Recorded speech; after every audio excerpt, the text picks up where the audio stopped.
Drague un peu lourde ou harcèlement sexuel, la frontière est ténue mais réside dans le consentement. Lorsque c'est imposé et non réciproque, c'est du harcèlement sexuel.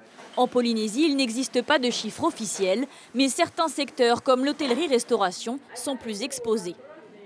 Nous, on travaille quand même assez dur, on travaille le soir, on finit tard. Et donc, s'ils en voulaient, bien sûr. Et si des fois, c'est juste pour jouer pour l'instant, enfin pour jouer. Par exemple, tu peux nous donner un exemple? Ben, quand tu tapes les fesses, des trucs comme ça. Donc, voilà, donc il y a des gens qui acceptent, il y a des gens qui n'acceptent pas.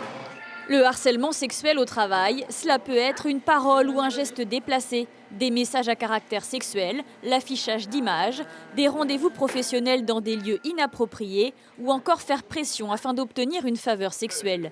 Mais même les syndicats sont peu aguerris. La personne qui se sent harcelée au départ, elle doit mettre le holà tout de suite. Si elle ne met pas le holà, où est la frontière? Donc elle doit mettre le holà, en informer éventuellement sa hiérarchie. Si ça ne suffit pas, les syndicats, si ça ne suffit pas, l'inspection du travail, voire la gendarmerie. On n'est pas confronté à ce genre de cas. Alors je pense que c'est la loi du silence.